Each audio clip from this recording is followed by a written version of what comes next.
mode. Good evening, everyone, and welcome to the SFL Webinar Series. My name is Chelsea Cravey, and I'm the director of the SFL Webinar Series and an executive board member. Tonight, we are honored to have Mark Klugmann deliver a talk on leap zones. Before we begin, though, I'd like to take a moment to introduce Students for Liberty and the webinar series. Students for Liberty is a 501c3 nonprofit organization run by students and for students dedicated to liberty. We were formed 4 years ago to serve a previously unfilled niche in our universities where we connect liberty-friendly students with other students, faculty, organizations in their area or in the country, and we provide them with resources to help them advance their ideas on their own campuses. The resources that we offer include free books for student groups, handbooks on running a student organization, tabling kits, leadership training, an academic journal for liberty and society, and our conferences. And this is the season for our regional conferences. We're right in the middle of them, so if you're interested in finding out if there are any in your area, definitely check out studentsforliberty.org. The SFL Webinar Series is our way of giving you access to the ideas and mentorship in liberty year-round from wherever you are. We like to connect people who might not have the opportunity to hear about these ideas with an easy program where they can every other week. We hold these webinars every other week, as I just mentioned, to put you in touch with some of the top mentors and scholars in the country. For a full list of our speakers, visit studentsforliberty.org. Tonight's webinar is with Mark Klugmann. Mark Klugmann is the creator of the Leap Zones model, special legal, economic, administrative, and political jurisdictions using the institutional leapfrogging as a framework for a free city and for other purposes. He served in the White House as a speechwriter to both President Ronald Reagan and George H.W. Bush. Then he moved to Chile, where he helped Jose Piñera to create the International Center for Pension Reform. And just to note right before we start, there will be about 10 to 15 minutes for Q&A at the end of the webinar. Feel free to type in any questions into the question box. It's on your webinar control panel. Just type it in whenever you have a question while he's talking or when it's the Q&A time, and I'll make sure to ask him that during the session at the end. So without further ado, I present to you Mark Klugmann. Thank you very much, Chelsea. It's a pleasure to be here. I'm joining you from El Salvador. Tomorrow early I'm flying to Honduras. I live in El Salvador. I do a lot of work in Honduras. And in practice, doing the work that I've been doing for over 20 years, helping countries get economic reforms done, I began to see, starting a bit over 12 years ago, that what we were doing, even when successful, was probably not the right way to do it.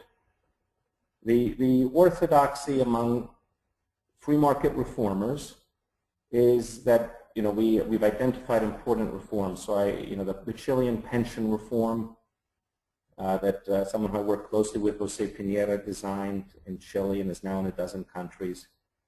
Then there was privatizations. That's a big reform. Dollarization, we did that in Salvador. That's a big reform. And we applaud correctly when these things are done. They're hard to do, and they really help. But I took a step back when we were getting the reforms done with enormous success. I developed a methodology of how you make good economics, good politics, because that's the choke point on getting free market reforms done, is you have to win the next election. You have to get the legislation through the Congress, past the special interest groups. And I developed a method where we were actually able to do that. And we got these great reforms done. In the case of El Salvador, the country became investment grade from a hardship case. It became tied for first place in the index of economic freedom, tied with Chile, except as my method had promised would be possible, in El Salvador we did it in democracy. And we were tied with Chile, which had done it during an authoritarian government. So it really appeared, hey, this method works. I wound up taking a look and saying, okay, so when do we arrive? Because we were just getting reforms done and there were only successes. And what I realized is we never arrive. That our unstated premise was ridiculous. Our unstated premise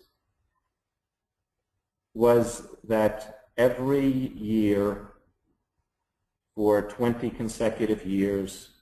We would do reforms that amounted to maybe 5% of the total model. Because we had a model, we knew where we wanted to get to, and there was a roadmap, and that was the roadmap, that every year you reform something, and after 20 years you've arrived. Now, if you look around the world, what you see is that the progress in making economic reforms is very small. There are a small number of sort of superstar cases, countries or leaders, and there are not a lot of them, and they're well known in the libertarian movement. And you wonder, what is it? Is it just that everyone else in the world is dumb and they don't get it? That's possible, but maybe we're the ones who are doing it the wrong way. Maybe that's another way of explaining why the results are so poor. What if most of what we think is the right way to do things is a big mistake? Well, that would be very good news, because once you realize that the problem is within you, not outside, it becomes quicker and easier to change that and solve it. And indeed, as I looked at it, that was my conclusion, that there were two big mistakes that were routinely being made. The first is that economic development would lead us to think just about economics. And what I realized, living outside the U.S. for 20 years in developing countries, is that economic development is not mostly about economics.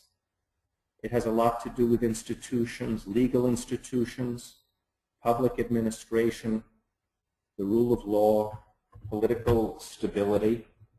And there's nothing anti-libertarian in thinking that government actually matters. You want a small government, you want a lean government, you want a transparent government, but if what you really think is you want no government, there's some interesting writing about Somalia by libertarians, and if you actually read through it, what you discover is that what has replaced the government in Somalia so that they have a legal system is, instead of being subject to the state, you are subjugated to your clan.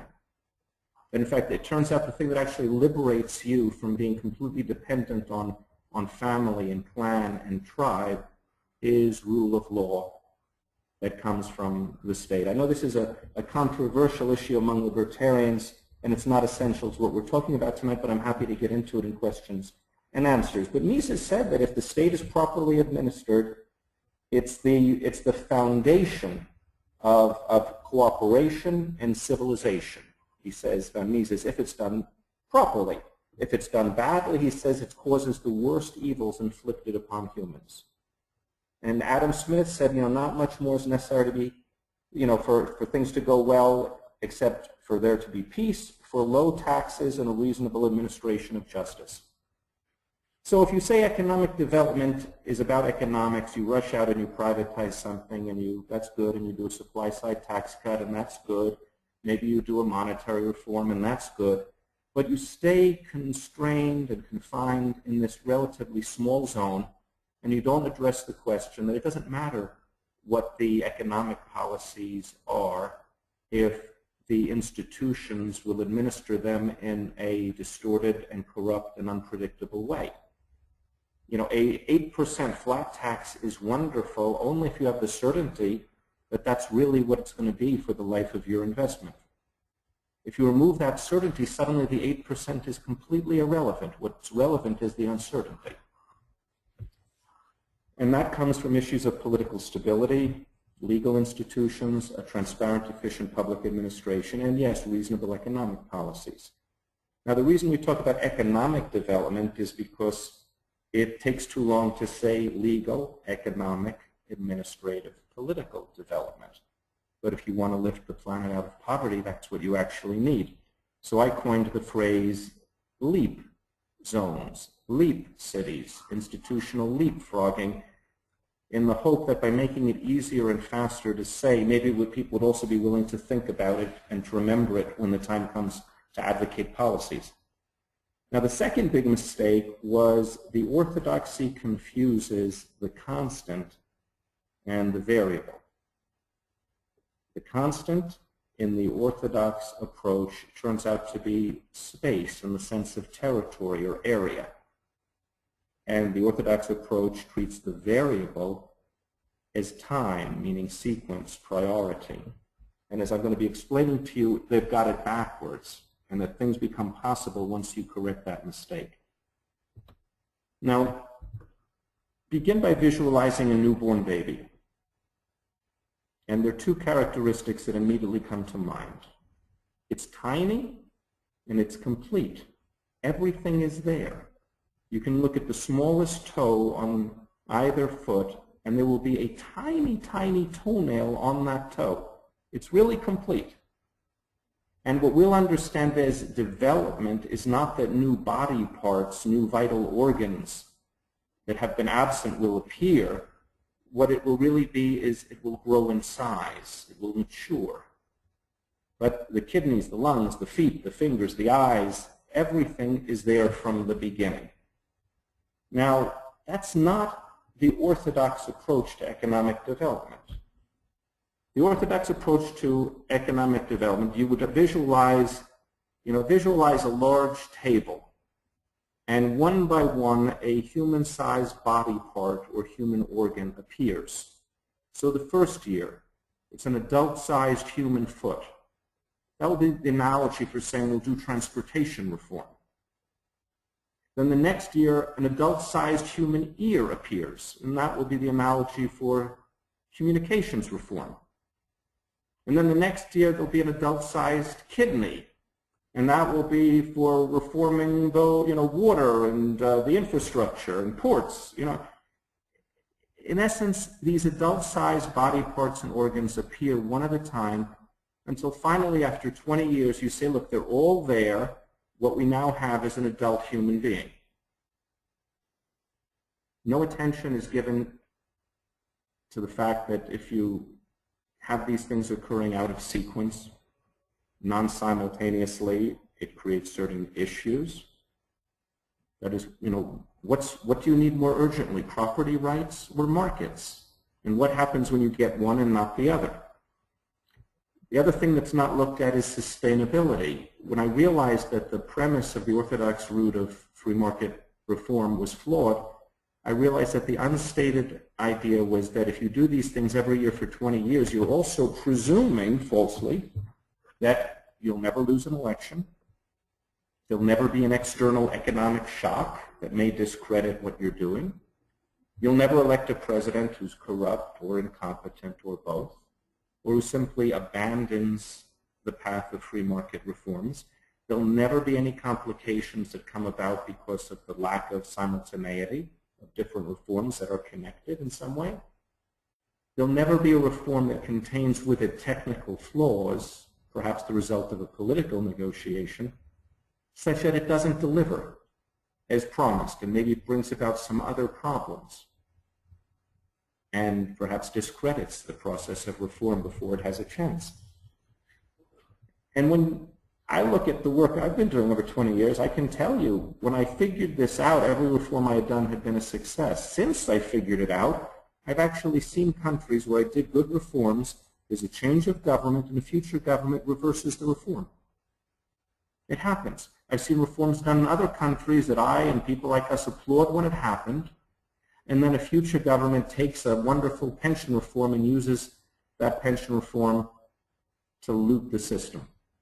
It can turn out all sorts of ways, because what happens when you have a private property, market-based, free market pension model, but you haven't addressed the need for credible institutions?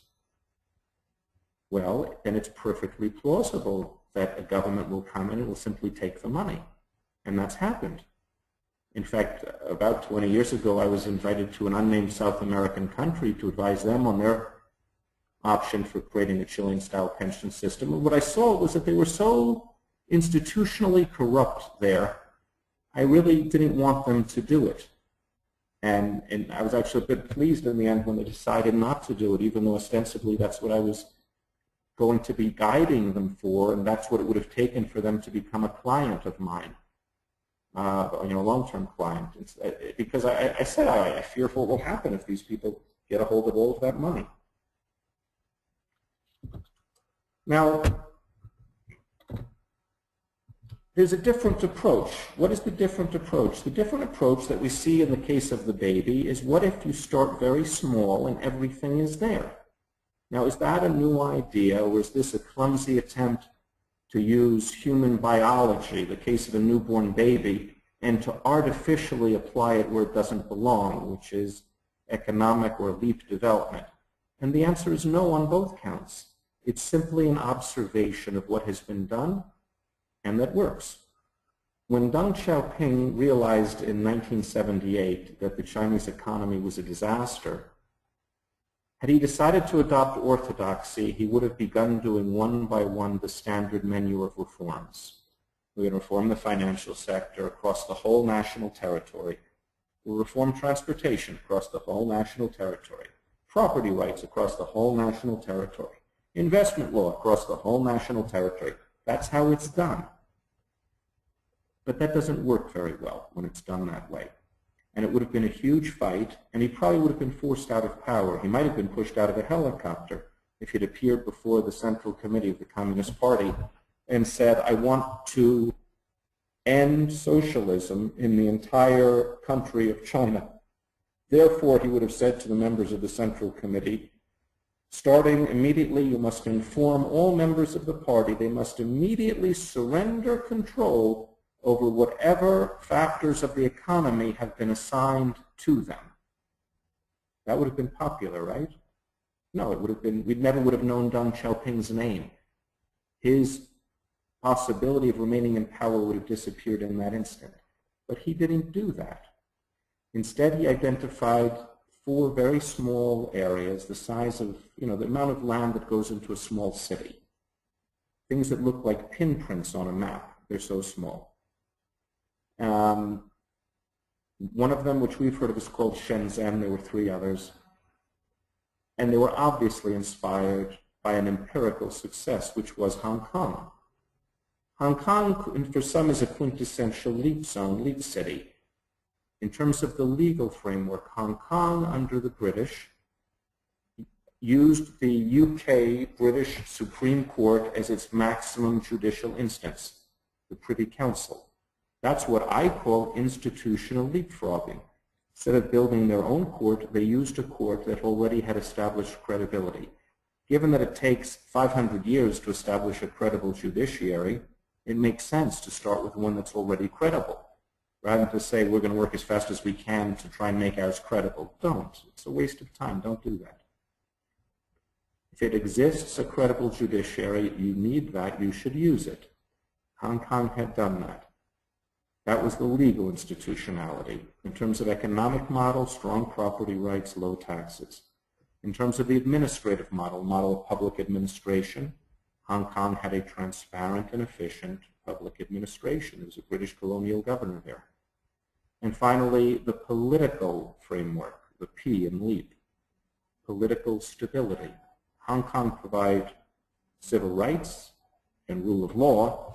What it didn't provide were elections that would bring about a change in the rules every 4 or 5 years. In fact, as a colony, the population of Hong Kong didn't get to choose its government. Instead, it was being administered from the UK by a governor who had been appointed there. So Hong Kong was a 19th century leaf zone that performed magnificently well. And when Deng Xiaoping was looking for examples, it was impossible for him not to see that Hong Kong was a huge success.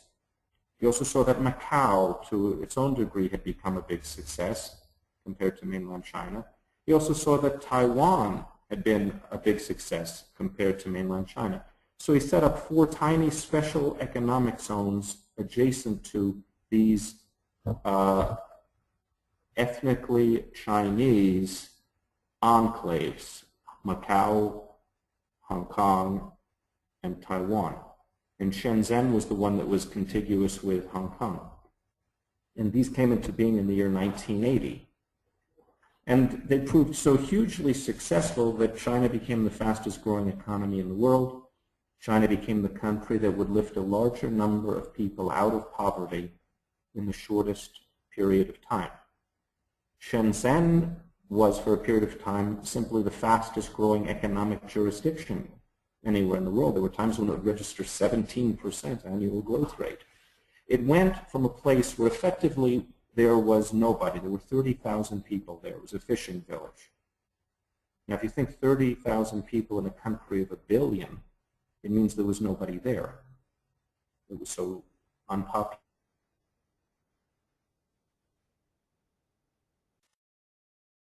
In Massachusetts a dozen years ago, and when I laid out this point about, if you look at Russia at that time, what they're doing, and China, what China's doing, I explained what China's doing will work in economic reforms, and what Russia's doing will not work.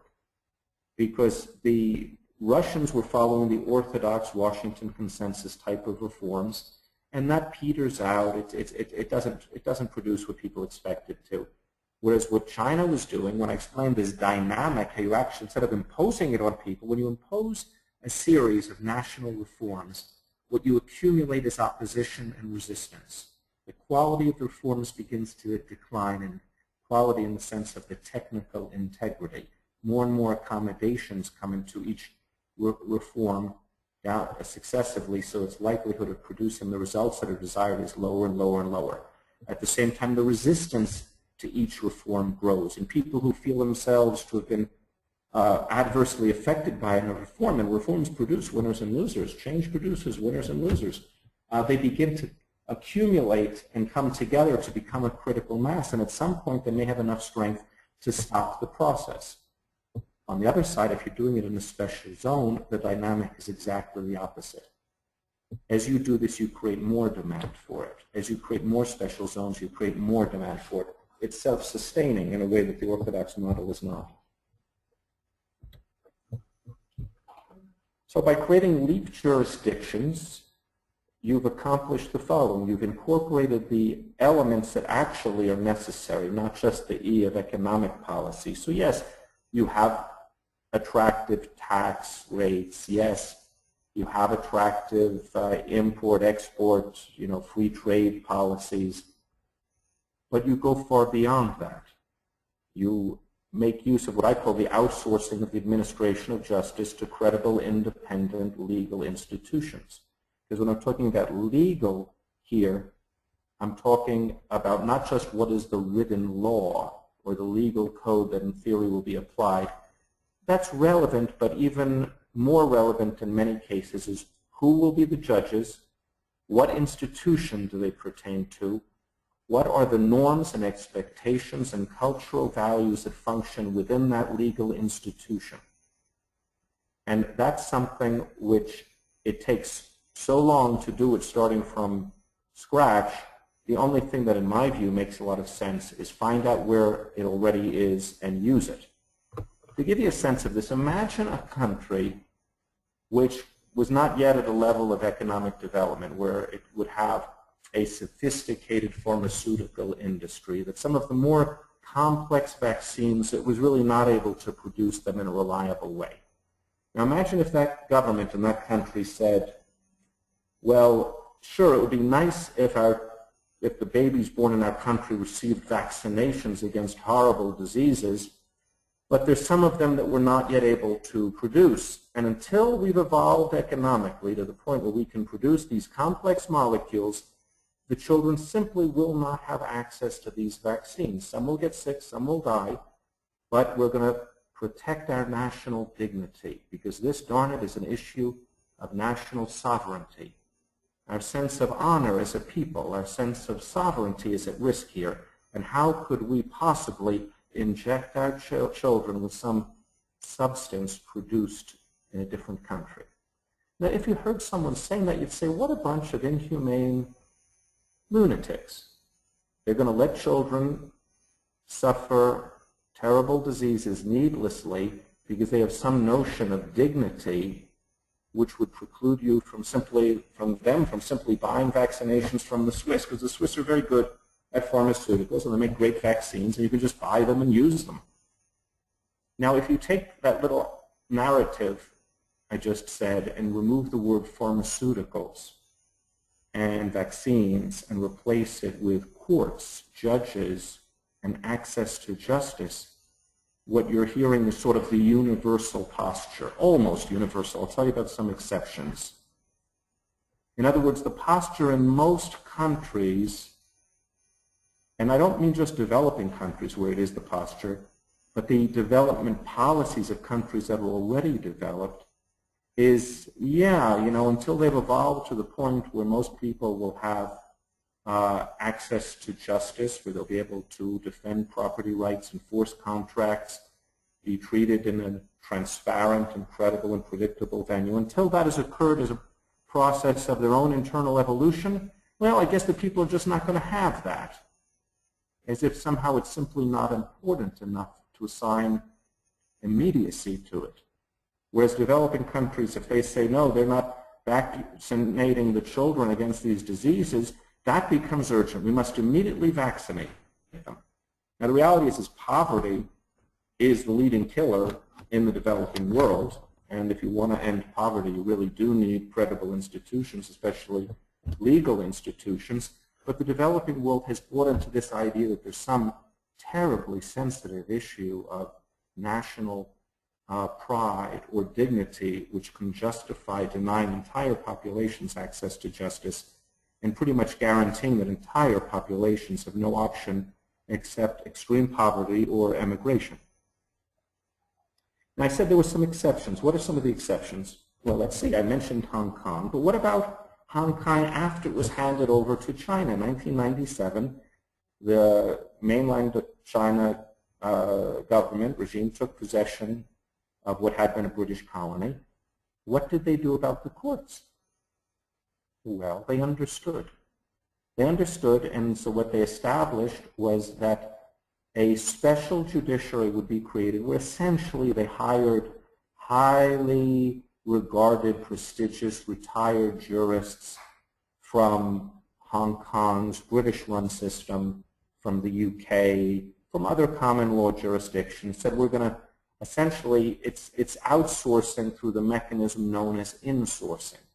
Outsourcing is when you simply use the foreign institution. You say, we'll just use the British Privy Council.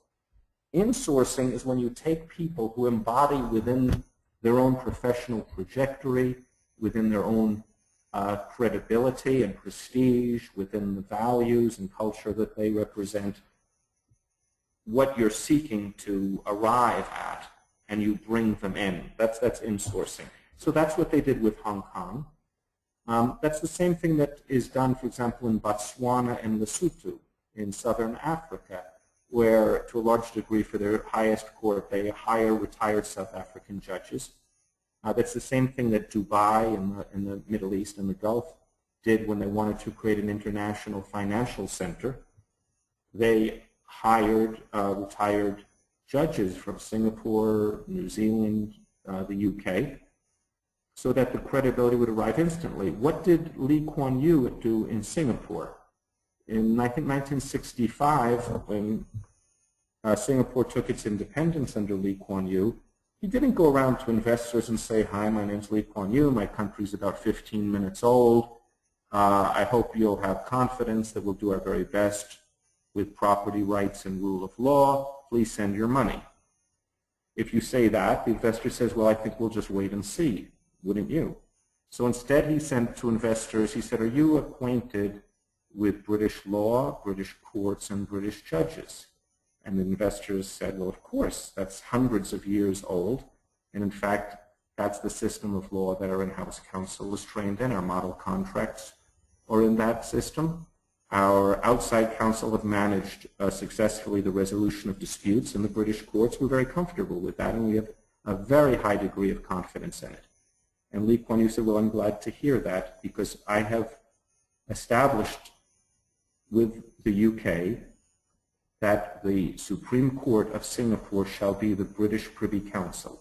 It will be a British court and British law and British judges in London. That's my Supreme Court.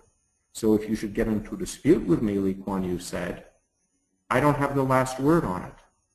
It will be resolved in London. And the investor says, well, that seems very reasonable to us, and the money came.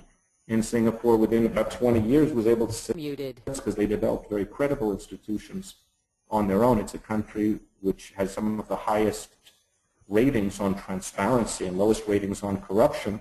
So it got to the point where through this institutional leapfrogging approach, Lee Kuan Yew could say, thanks, we don't need it anymore. But most of the world urgently needs it and doesn't have it. And sadly, it's not a It's not a priority for developing countries. And in fact, what the developing countries do, to the extent that they have become sensitive to the importance of institutions, they come up with the wrong answer, which is institutions are important, so we will promote institution building. Which, going back to the vaccine analogy, would be to say, so our approach is it takes 30 years to develop a pharmaceutical industry that can produce these complex molecules, so the kids will continue to get sick and die for 30 years, but we will support the efforts to create a national pharmaceutical industry. Is that really the intelligent conclusion once you realize that pharmaceuticals and vaccines are important? Say we better hurry up so we can get it done in 30 years. We'll miss a couple of generations, but it's something. Or do you say, no, get the kids vaccinated, and if you think that judicial institutions are important, you say, get the people access to justice, and the other stuff will happen at its own speed. And you separate the velocity with which the institutional development takes place within a country from the urgent requirement to install a system that gives credibility and access to justice. Now, what's interesting is the really big players, those who come in and buy a privatized company or get a concession to operate a hydroelectric plant in the developing world. If you look at their contracts, it doesn't say this contract will be interpreted under your nation's laws of the developing country or will be adjudicated a dispute in the courts of the developing country. No, what it says is this contract will be interpreted under New York law, or it says in case of a dispute, this contract will be resolved at the International Chamber of Commerce in Paris or at the dispute resolution venue at the World Bank, the ICSID. So in fact, it turns out the really big players have always had this access. It's just denied to everybody else. Now, the other part of it is that you start with a small empty space. You don't impose change on people who do not want change. You don't impose a new model on people who haven't chosen that model. You rely on the self-selection process to define who will be there. And your task is to create the platform, to create a credible framework where the private investment and innovation will come in. It turns out that in the developing world, businessmen and entrepreneurs are very creative, but they have to use every ounce of their creativity just to stand still, just to survive. Because they're standing on a floor that is so unstable and that's constantly moving, they do everything they can just to stay in the same place. It turns out that where you really get high levels of private innovation is where the public sector platform is astonishingly boring. The reason a country like Switzerland can be an innovator in pharmaceutical research is because the country itself, its institutions are so stable and so dull that the people in that industry don't have to figure out what changes are the politicians going to throw at us and adapt to those changes. No. Instead, they can be out and bring innovation into the world rather than use innovation just to protect themselves. In the case of economic development, we talk about these small spaces as being small pieces of territory. When I proposed this for the first time in Honduras about 10 years ago, I proposed it a couple of years before that in El Salvador. In both cases, they gave the same reason why it wouldn't work, which was the outsourcing of justice. They weren't ready for that. But after signing the Central American Free Trade Agreements, where they accept this outsourcing of justice in the case of large foreign investors anywhere in the national territory, suddenly it wasn't a very radical thing or even a big deal to say that, okay, what you accept in 100% of your national territory for really big foreign companies, what if in 1/3 of 1% of your national territory you provided that on a non-discriminatory basis to everybody, including your own citizens? It wasn't such a big deal. But 10 years ago it was. So I said, okay, let me try and apply this model to reform in a single sector. And we were doing a telecom. Well, they wanted to do something about telecom, but the orthodox model wasn't where you privatize the state-owned monopoly that I've done in other countries, was not really an option for them, for political internal stuff. So I said, okay, let me take this one. I'll show you a different way of doing it. So we took a small empty space, but not a geographical space. It was a virtual space. That is, if you think of the total space was the space occupied by the state-owned monopoly who had 100% market share in fixed-line communications. And at that time, I think there was one mobile company in the country. So that country also had a 100%, so there was no competition, and it was all very much controlled by the government. So we created a legal framework, essentially in order to say to people, if you'd like to go into telecom, just go ahead and do it, it's legal. And we created a political platform for them. We actually got tens of thousands of people to mobilize, and it's a long story for another day or in the Q&A, in support of being able to get access to telephones. In those days, you'd have to wait up to 20 years to get a phone, or buy it in the black market, or pay a bribe equivalent to about a 1-year income of the average person. So phone penetration was very low. It was very discriminatory. It was only available to people who were very wealthy or had political influence. And we created a method to mobilize all the people in the country who were being denied the right to have a phone. And so we created, by making visible that political support, we created the political confidence that you could really invest in this sector. We created the legal framework you could invest in this sector. We created an administrative framework and an economic framework so you could invest in that sector. But in fact, there was nothing there. There was no government investment at all. It was just a belief that if you create this platform, that private investment and innovation will come in if you give them a credible platform. And that's exactly what happened.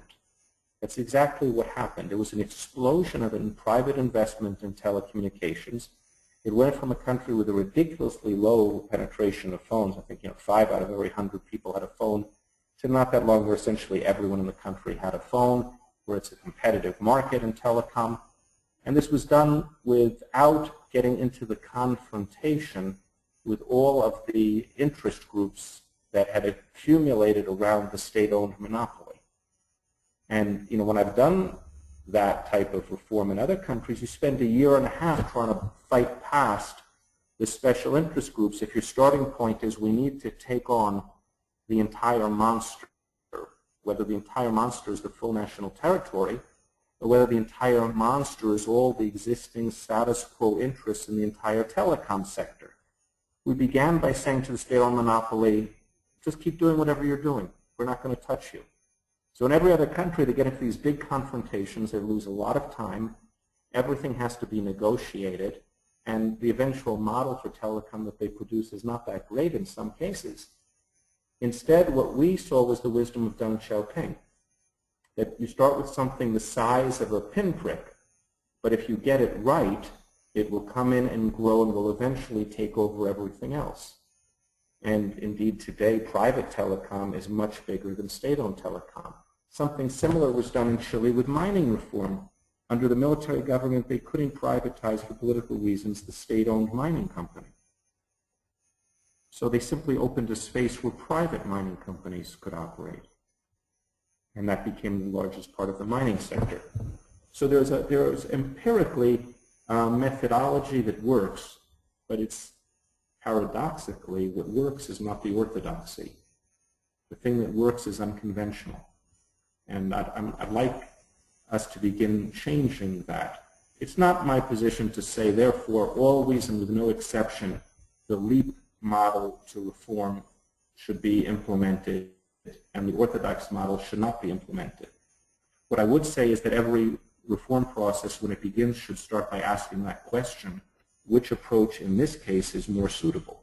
And I think often if the question is asked, people really will agree that a LEAP approach makes more sense. So the man who was the head of the legislative branch back in 2003 in Honduras, when we were able to do the telecom reform, I continued to work with him, and January of 2010, he became the president of Honduras. And he had told me years back, oh, when I get to be president, I'll do this. I thought he was just being polite, and I didn't have a high expectation that that would be happening. just because of all the uncertainty over who in fact gets to be president. But I had met a young Honduran who was very inspired by the idea of the leap zones and who was, continuing to think about this. And again, we encouraged, it was important he became a person in the new government with an important role, and the president was committed to this. And to make a long story short, Honduras reformed its constitution in order to create special development regions, which is a legal, economic, administrative, political jurisdiction. Now, as some people may have spotted in the news, it ran into some problems in the last couple of weeks. The Supreme Court, and this sounds really strange to people who think in terms of U.S. law, so it's not that you're not hearing me right. It is strange, but I'll just say it. What the Supreme Court ruled is that there are articles in the Honduran Constitution which were correctly and duly ratified, but which are themselves in violation of the Constitution.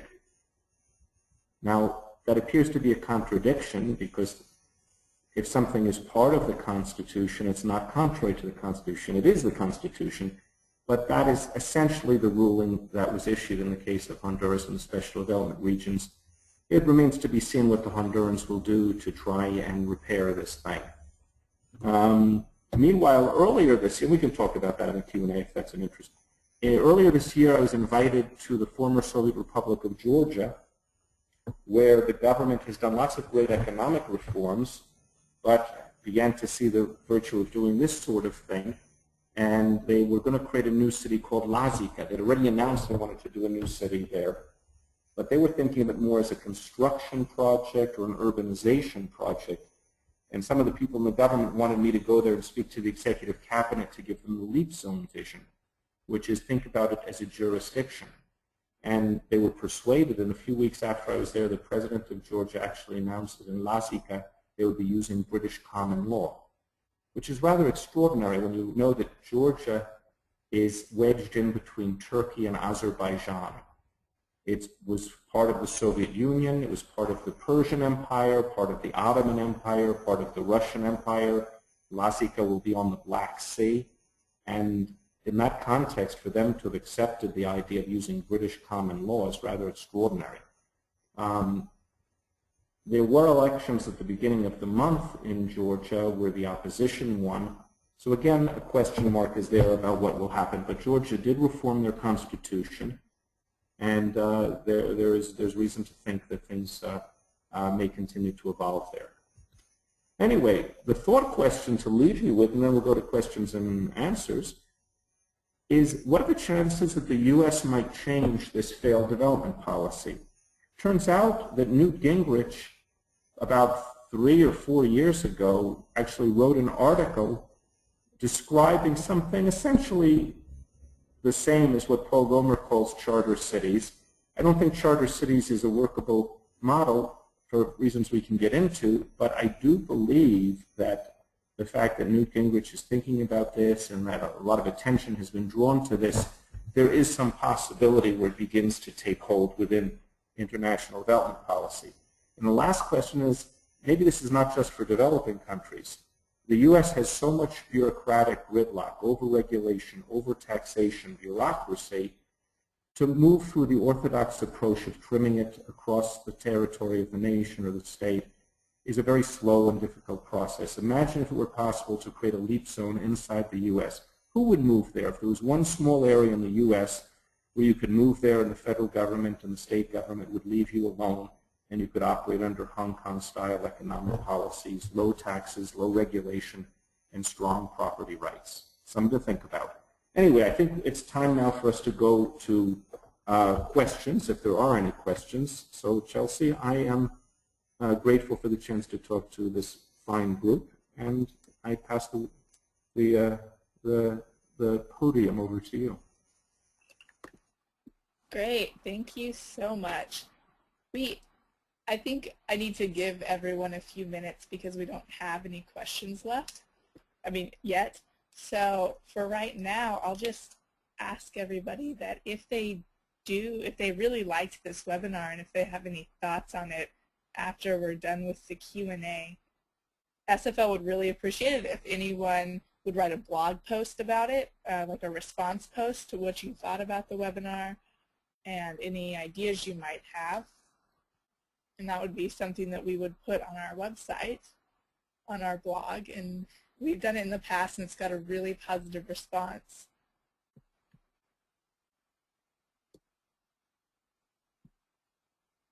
But you know, as of right now, we still don't have any questions, so guys, this is your opportunity to ask him anything about what he just talked about.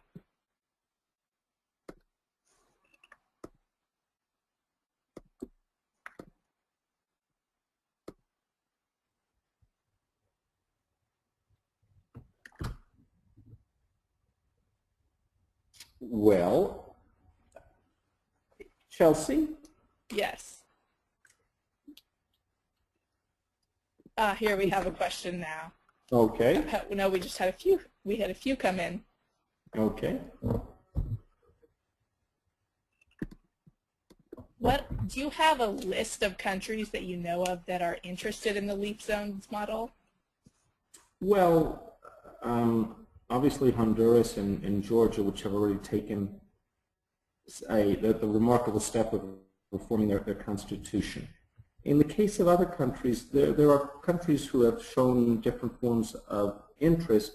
It's not, in my view, useful to go drawing attention to countries that have to make the final decision, because in practical terms, the sense of what's happening internally can get influenced if people who misunderstand what is involved start to. That was partly what went wrong in Honduras. Even though the Constitution had been reformed, before the necessary things had been implemented on the ground in terms of some very practical things that had to take place, there was an effort to sort of promote it and have, and that just induced some groups that were hostile to come out against it. I don't think it has to turn out that way.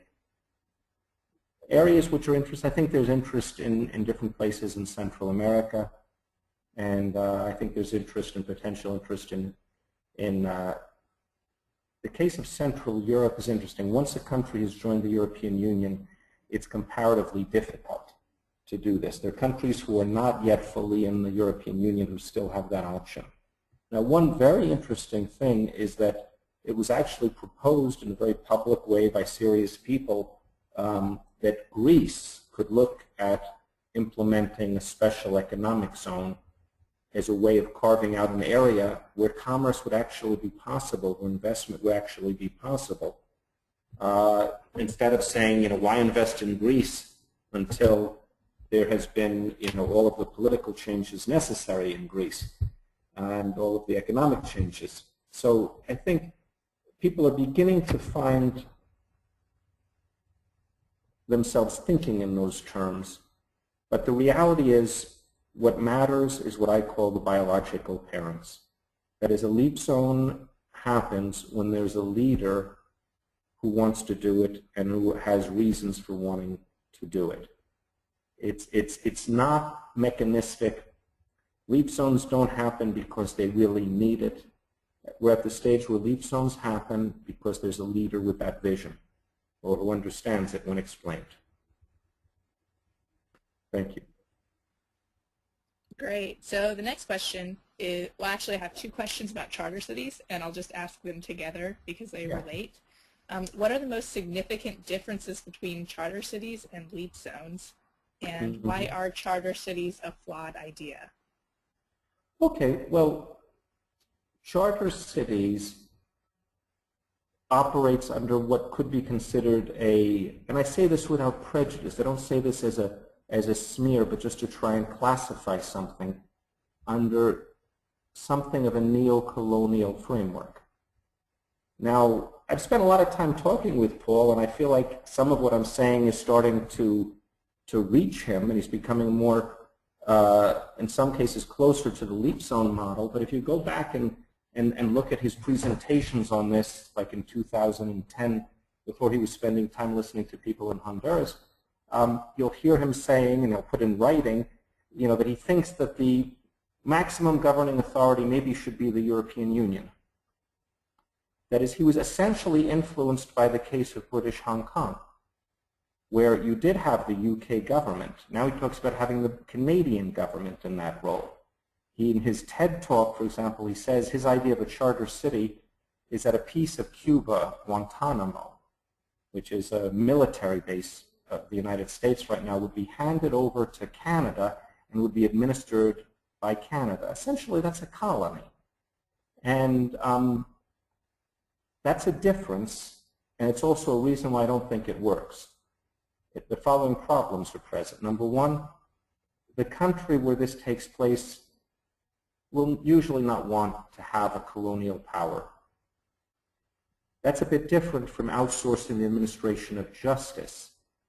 Courts like Paul wanted, in the case of the Honduran reform, to have the Prime Minister of Canada appoint the executive governor. The maximum executive officials would be hired and fired by the Canadian Prime Minister. So that means the Canadian Prime Minister would be defining both personnel and policy in the special zone. I proposed instead what essentially is a Board of Trustees, the Transparency Commission, which he opposed, but in the end was adopted, and I think is a much more robust and sensible approach that's more acceptable to the foreign country. In addition, there has not been any developed country stepping up to the plate saying, yeah, we're willing to be the colonial power. From the point of view of the developed country, it's a headache they don't need.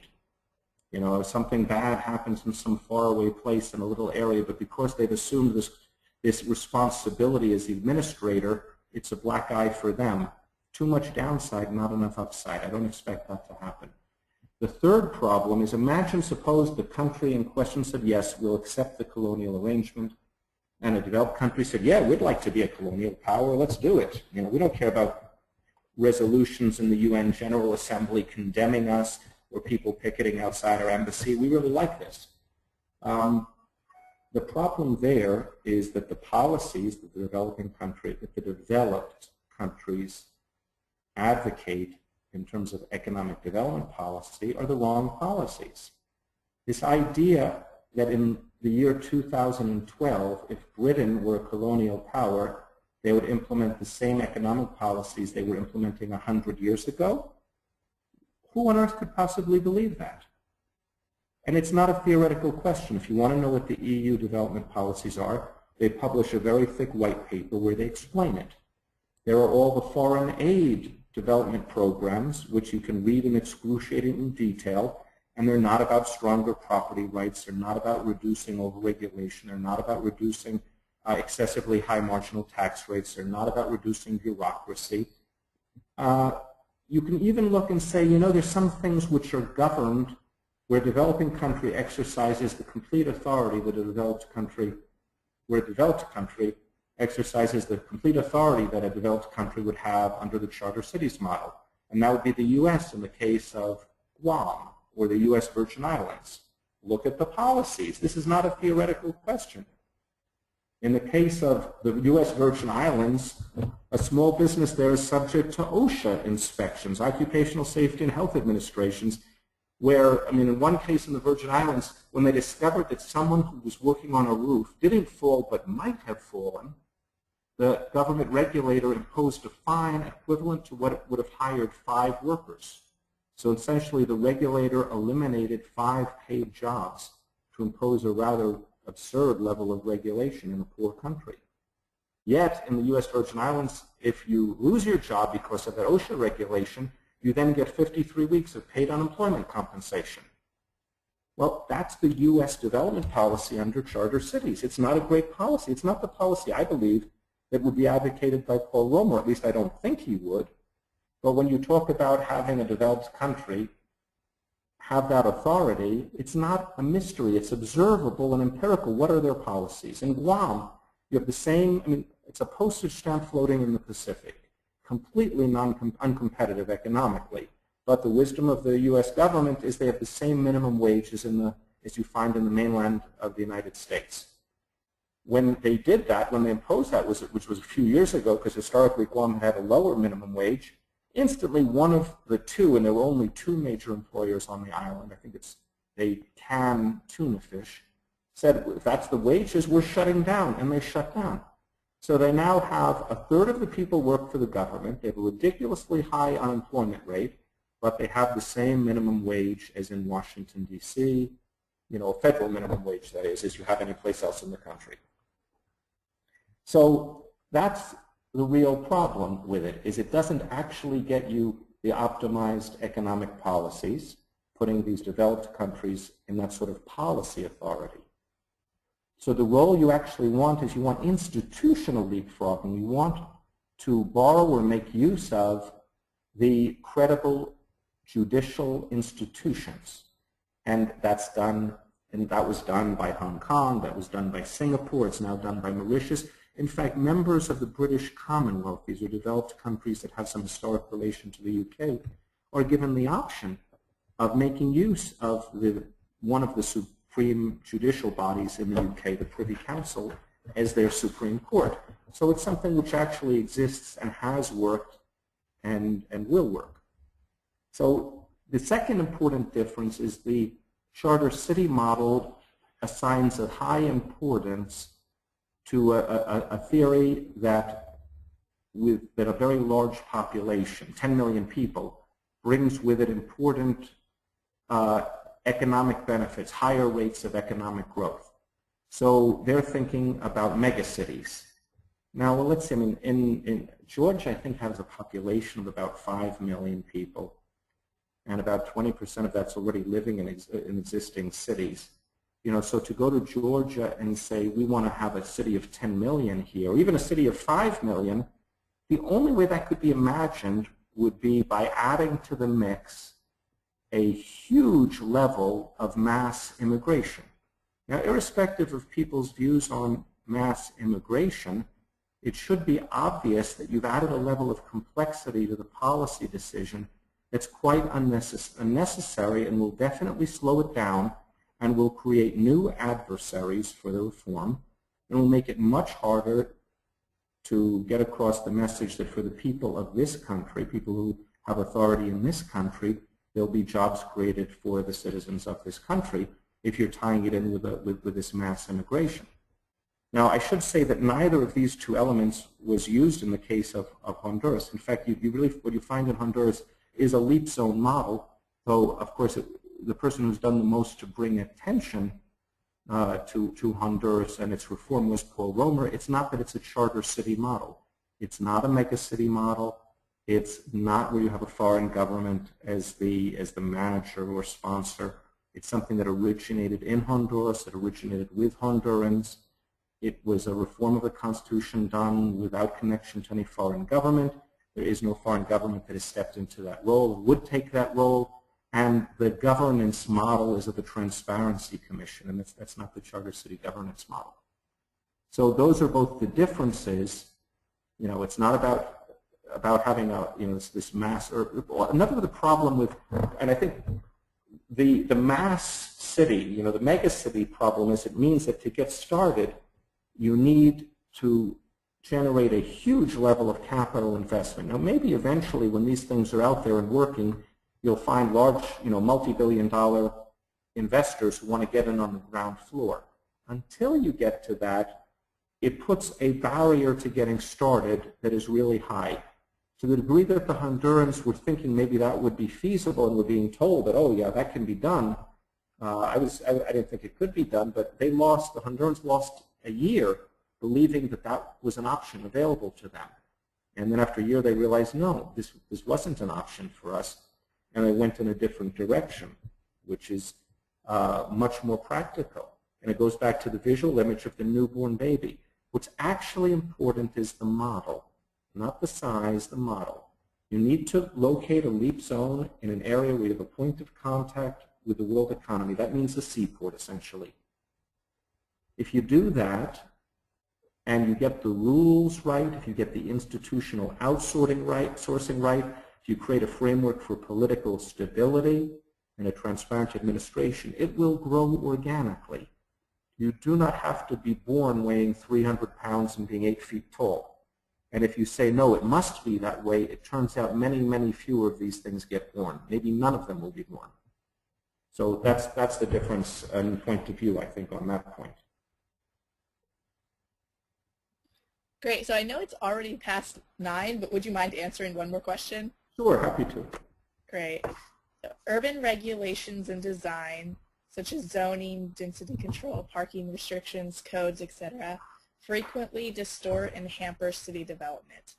In LEAP zones, is there any focus on urban economics and regulation besides just commercial economics and regulation?